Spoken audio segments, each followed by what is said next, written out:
પટેલ ને સ્વાગત છે તમારું મારા ચેનલમાં। આજે હું લઈને આવી છું બટાકાની ભાજીની રેસીપી। બટાકાની ભાજી ઉપવાસમાં ઉપયોગમાં લેવાય છે। બટાકાની ભાજી બનાવવા માટે મેં 3 મોટી સાઈઝના બટાકાને વચ્ચેથી કટ કરી અને કુકરમાં બોઇલ કરવા માટે મૂકી દઈશું અને 3 થી 4 વિસલ આવે ત્યાં સુધી આપણે તેને બોઇલ કરીશું। મેં બટાકાની છાલ ઉતારી તેને નાના નાના પીસમાં કટ કરી લીધા છે। તમે તમારા હિસાબથી તેને નાના કે મોટા રાખી શકો છો। મેં 3 લીલા મરચાં લીધા છે અને તેને ઝીણા ઝીણા પીસમાં કટ કરી દીધા છે। 1 નાના લીંબુનો જ્યુસ લીધો છે। અત્યારે મેં આ સ્વાદ અનુસાર મીઠું આપણે નાખીશું। જો તમારા ઘરમાં સિંધાલું મીઠું હોય તો તમારે સિંધાલું મીઠું પણ વાપરી શકો છો। લાલ મરચું, જો તમારા ઘરમાં લાલ મરચું ખવાતું હોય ઉપવાસમાં તો નાખવાનું, નહીંતર લીલું મરચું 1 વધારે એડ કરી દેવાનું। અડધી ટીસ્પૂન જેટલી આપણે સુગર એડ કરીશું અને મેં સિંગદાણાને આખા જ લઈ લીધા છે, તેને હવે આપણે ખાંડી લઈશું। લીલા દાણાને મેં પહેલેથી જ પાણીમાં પલાળીને તૈયાર કરી દીધા હતા। તો ચાલો હવે શરૂ કરીએ બટાકાની ભાજી બનાવવાનું।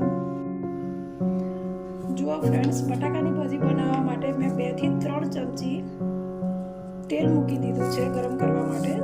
હવે આપણે તેમાં જીરું એડ કરીશું। મેં 1 મોટી ચમચી જેટલું જીરું લીધું છે। જુઓ મિત્રો, હવે જીરું ગરમ થઈ ગયું છે તો આપણે સૌથી પહેલા લીલા મરચાં એડ કરી દઈશું।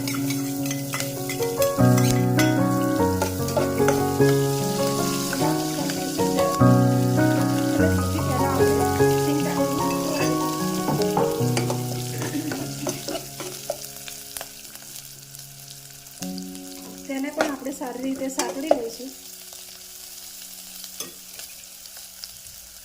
ત્યારબાદ બટાકા એડ કરતા જઈશું આપણે।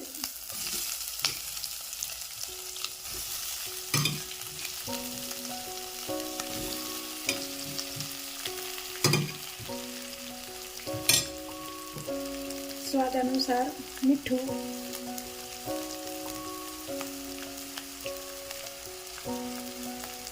થોડું લાલ મરચું,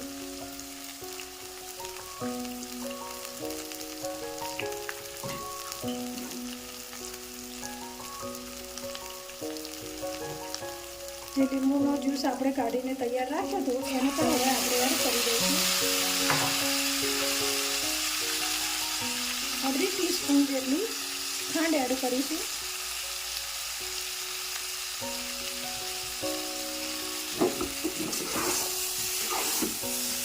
બધાને જ હવે મસાલાને સારી રીતે આપણે મિક્સ કરી દઈશું।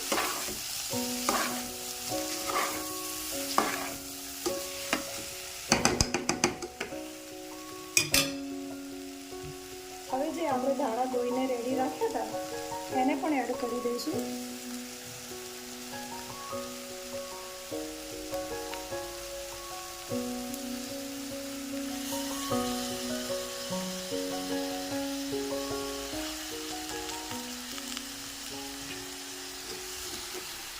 તેને પણ આપણે સારી રીતે ભાજીમાં મિક્સ કરી લઈશું।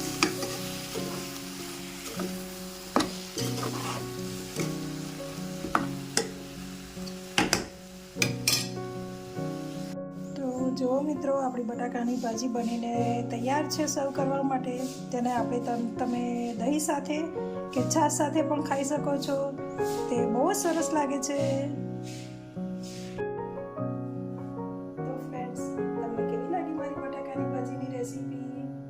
એક વખત બનાવીને જરૂરથી ટ્રાય કરજો। અને જો હજી સુધી તમે મારી ચેનલને લાઈક અને સબસ્ક્રાઇબ ના કર્યું હોય તો લાઈક અને સબસ્ક્રાઇબ જરૂરથી કરજો અને બેલ આઇકન દબાવજો, જેથી તમને મારી નવી વિડીયોની અપડેટ મળતી રહે। જય શ્રી કૃષ્ણ।